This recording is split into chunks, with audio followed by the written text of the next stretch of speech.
The Legend of Zelda: The Wind Waker was at one point the most polarizing game in the Zelda series. Now that title belongs to Skyward Sword, a game I've already reviewed. But back in my day, it was Wind Waker. A lot of people, some of which clearly never actually played the game, really didn't like Wind Waker, either due to the more cartoonish cel-shaded art style, or reasons that I'll get into in a bit. Regardless, I absolutely love Wind Waker. I actually like this game more than my first Zelda game, Ocarina of Time. Yes, this is my second favorite Zelda game of all time, so yeah, there's that. Still, there are certainly some issues with the original GameCube release, but I'm not going to play that version. Rather, I'm going to be playing the HD remake, Wind Waker, on the Wii U. I'll talk about the original release, but if you can, get the Wii U version. It is far better and fixes some of the issues of the original. Wind Waker itself was most likely hated due to a tech demo. During the GameCube's release, Nintendo showed a really cool tech demo with Ganondorf and a new spiffy sword that really has only showed up officially in Smash Bros., and Link battling it out in high-quality graphics. Then the actual next Zelda game was showed up, and it was a cute, chibi Wind Waker, and yeah, the American audience had quite the split reaction on it. It was no longer realistic and no longer this cinematic-looking anything, really. It was just Wind Waker. Not that Wind Waker can't look badass, but I'm sure the trailers didn't do it justice. And it isn't like Ganondorf isn't in this game. Yeah, I know, it's kinda... They try and hide this, so it's kinda spoilers, but they kinda don't either. Link sees this mysterious figure, like, at the start of the game, and the boat reveals almost immediately that it's the human form of Ganon. So much for build-up. I guess it is time I face off with this guy again. Let's take on Ganondorf! Round 2! So the story begins with Link sleeping in some neat clothing on a tiny island called Outset Island. He lives there with his sister and grandmother, and today is his birthday. After waking up a little, he gains clothing that replicates some mysterious legend about a hero of time, and then he gets a telescope from his sister. However, things turn sour when a large bird monster is spotted with a young girl in its claws and pirates shooting at said bird. The bird is hit and the girl is dropped into a nearby forest. Link borrows a sword from a local sword master and takes off to save the girl. Link slays monsters nearby her and rescues her, but the large bird returns. It accidentally grabs Link's sister instead of the pirate girl named Tetra, and that's where the adventure begins. Link gains a shield and the pirates take him to the bird's nest. Link is shot into the fortress where the bird nests, and due to him losing his sword, Link has to learn how to Solid Snake to save his sister. He does find her, but the bird finds Link and throws him into the seas thanks to its master Ganondorf. Link luckily finds a talking boat that took him east to a city-like island of Windfell. Soon Link buys a sail and off they go. Not to slay the bird, but to gain a weapon that can kill it. Like many games, Link is tasked with finding 3 gems, one of which some bird people have, one of which a giant tree has, and one of which a large fish has. Yeah, the bird folk are dealing with a dragon being angry for some reason. It's kind of their deity. He gives them scales, helps them fly. The great Decadre has to do a ceremony to plant trees, and the fish's island was destroyed, so he's held up behind a rock on Outset Island, no less. Go figure. Actually, that last one has Link meeting back up with Tetra's pirates, except the pirates aren't home, excluding one particular pirate. And now you can look through Tetra's room and... oh, wow. It seems she's been studying the legends of the Triforce. Interesting. After getting the last pearl, Link raises a huge tower from the ocean, and after dealing with that dungeon, he's sent to the bottom of the sea. This is where Hyrule is buried. In the Temple of Time, Link finds the Master Sword, which unfreezes a ton of enemies nearby. Slay them, and Link leaves back to the surface. Link goes and absolutely ruins the Forsaken Fortress, frees his sister and some other girls with the help of the pirates, and kills the large bird for good. Next, Link squares up against Ganondorf, but come to find out, the Master Sword is dull. With the help of Tetra, some bird people, and their dragon, Link manages to escape. With Tetra joining him this time around, Link travels to beneath the sea again. And that's where your talking boat is revealed to be the former king of Hyrule, and Tetra is revealed to be this game's Princess Zelda with the Triforce of Wisdom. Link leaves Zelda there with the Master Sword, well, where the Master Sword was anyway, so he can return to the surface and find out why the Master Sword is dull. Come to find out, 2 of the sages that were helping keep the Master Sword powered up were killed by Ganondorf's monsters. Link awakens some people he met previously as sages, and with their help, they complete 2 more dungeons and restore the Master Sword. Afterwards, because the game isn't long enough and needs a reference to the first Zelda game, Link must collect all 8 pieces of the Triforce of Courage. This actually does have a story reason. Your boat had a piece of the Triforce of Wisdom, which allowed him to move between worlds, and now that piece is with Zelda. Oops. After doing so, Link returns to Hyrule and Zelda is kidnapped by Ganondorf. Link breaks a barrier around the castle and heads off to Ganondorf's tower. After some annoying puzzles and a rematch with some 4 previous boss fights, Link enters into a rematch with Phantom Ganon and also takes on some type of puppet form of Pig Ganon? Yeah, before encountering the real Ganondorf. With all the pieces of the Triforce there, Ganondorf summons all the pieces to make a wish. Turns out he was going to restore Hyrule so he could rule it forever. However, the former king, in the spirit of your boat, beats him to it and sinks Hyrule forever instead. With water gushing in from above, Ganondorf, now pissed, attacks you. But you and Zelda team up and face off against him. After sealing him away once more by stabbing him in the head, the game ends. Link and Tetra take off into the horizon to find a new land, to rename Hyrule and set off on a new quest, from the GameCube to the DS. So, I actually really like the story setup here. Ganondorf is actually trying to justify his actions since the people of Hyrule are limited and stuck on islands now. But he's still pretty evil and needs to be stopped. He still wants to take over, he just wants to rule a larger amount of land, and seems like he could be sympathetic, but ends up still being just as cruel. Also, characters in this game are great. They range from silly, to Tingle, to Tetra, who, while she's a pirate and mischievous, she does mean well at the end of the day. Even smaller characters have enough personality and animations and text that most of them are very interesting, even if they aren't as important. The writing in this game is really great and keeps you interested at every turn. Speaking of interesting, when I was younger I didn't care much for the music at first for this game, but anymore, I love it. While this isn't my favorite soundtrack in the series and not something I often listen to per se, when I do hear it, it fills me with a sense of adventure on the new horizon. The art style is also very stylized. It is certainly more cartoonish in nature, but this allows the characters to emote a lot better than the old N64 models for sure. Cartoonish doesn't necessarily bug me because I watch cartoons all the time. Just gonna say that right now. Not that the enemies don't look cool in their own right. Well, most of them. The Bokoblins and Moblins are common enemies. They look okay, but their facial expressions can be just as silly as Link's, if I'm to be honest. Regardless, I still love the art style. It looks better in HD for sure. The open horizon, being able to see islands in the distance is a nice touch. The only real issue I have with the charm is the pop-in. See, when you enter a new sector of water in the sea, sometimes everything in that sector loads all at once. This takes me out of the action when it happens. It's not the biggest deal, but it is noticeable. Overall though, the game is trying to invoke a sense of adventure, and has a diverse cast of characters that look about as crazy as they actually are. Thankfully, the gameplay isn't quite as crazy.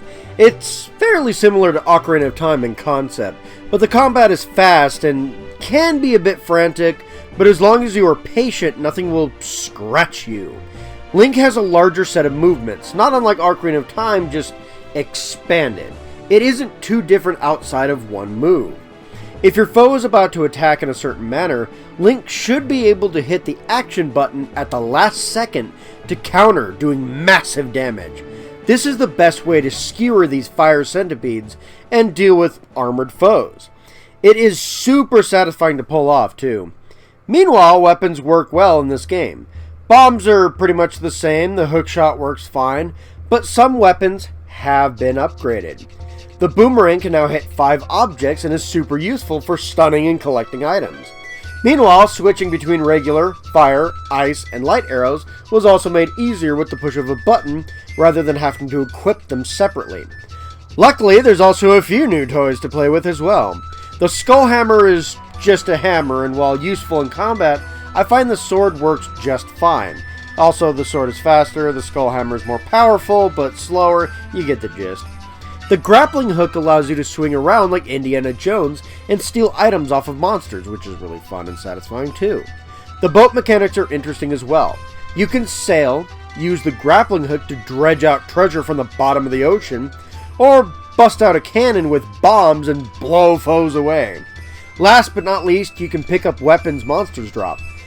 They are strong, but heavy and slow, very similar to the skull hammer. Link can't swing them very fast, but I find that throwing them at foes works a lot better. Yeah, I'm that kind of person. It's a useful tactic for sure, though, getting one enemy to separate from the herd and then taking them down. Here, piggy piggy.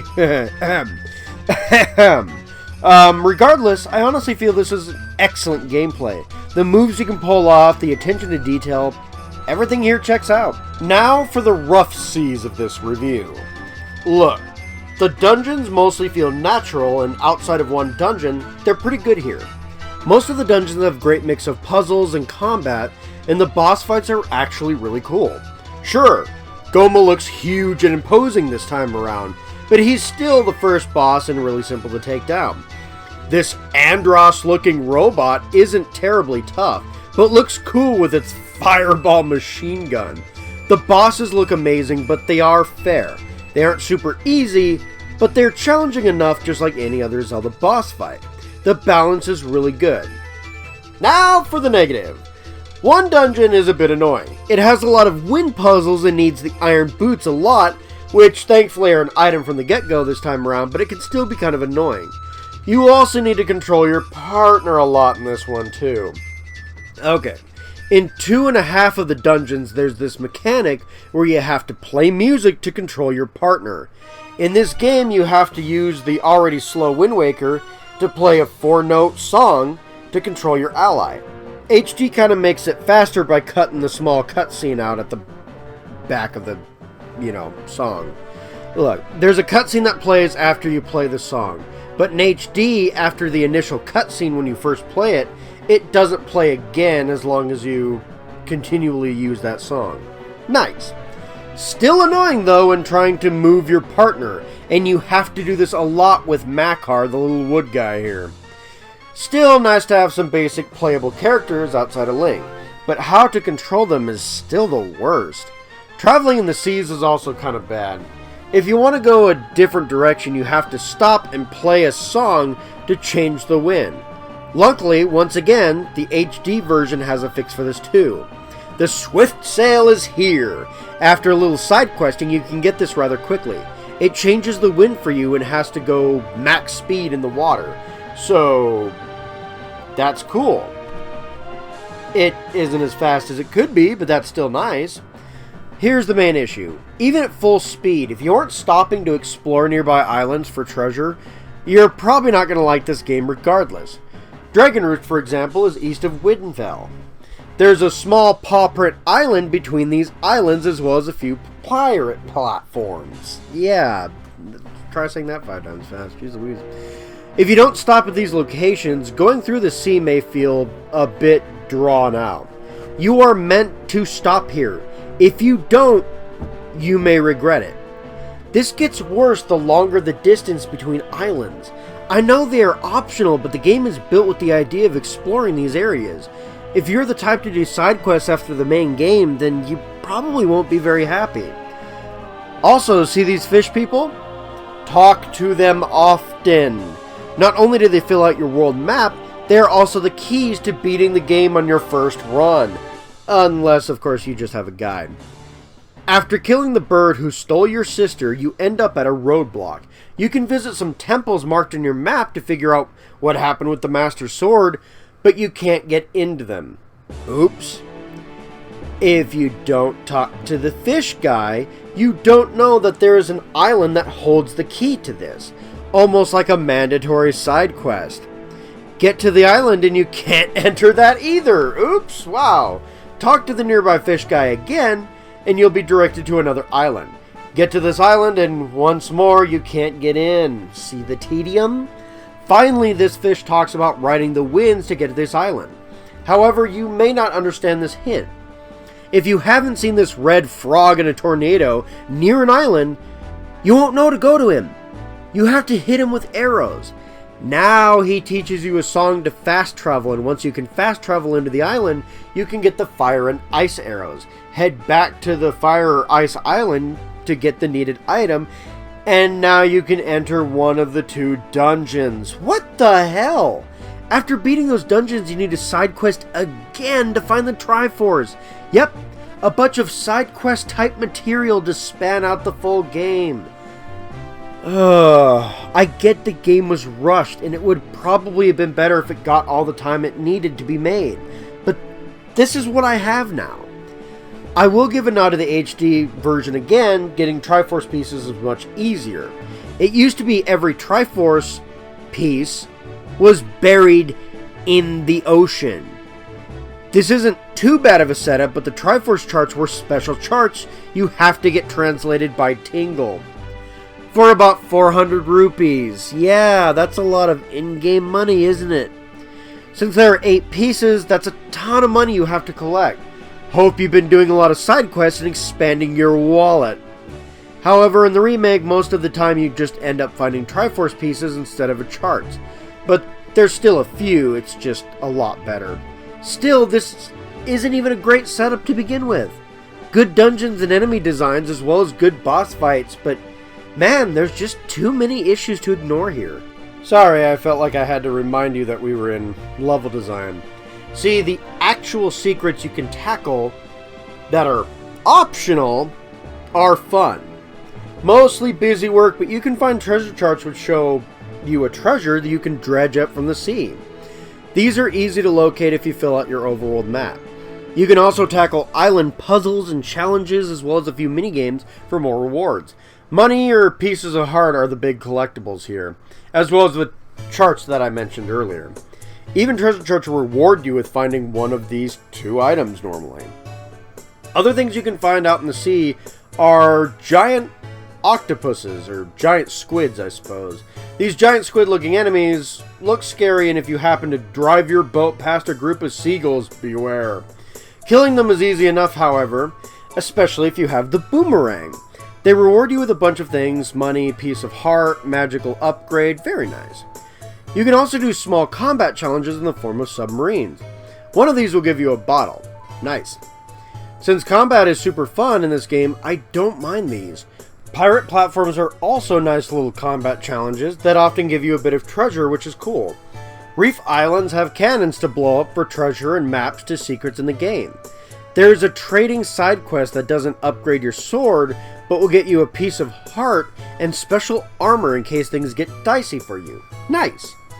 You can also take on this combat challenge and outset your home island too. You can get a Triforce piece here halfway through, as well as a mask if you beat the whole thing, allowing you to see enemy health bars. Neat!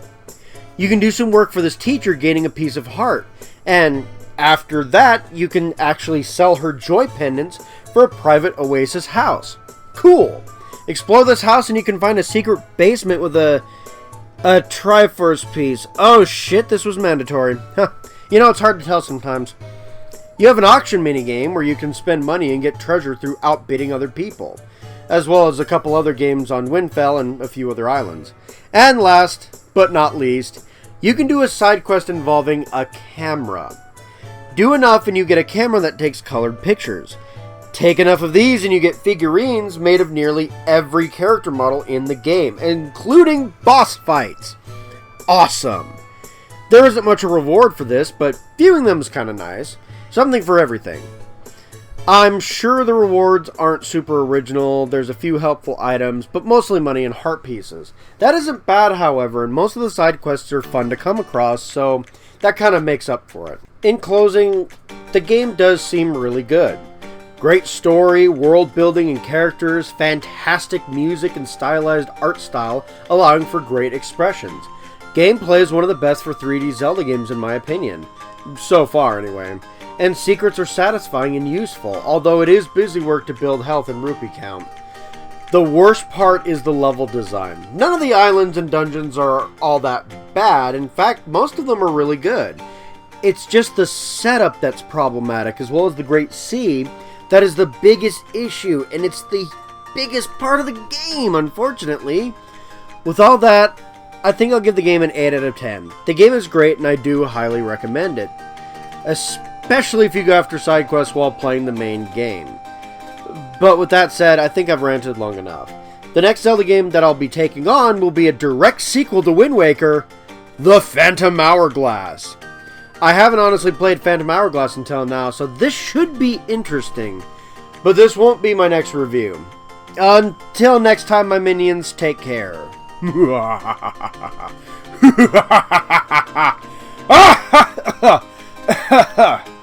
throat dried out. Okay, bye!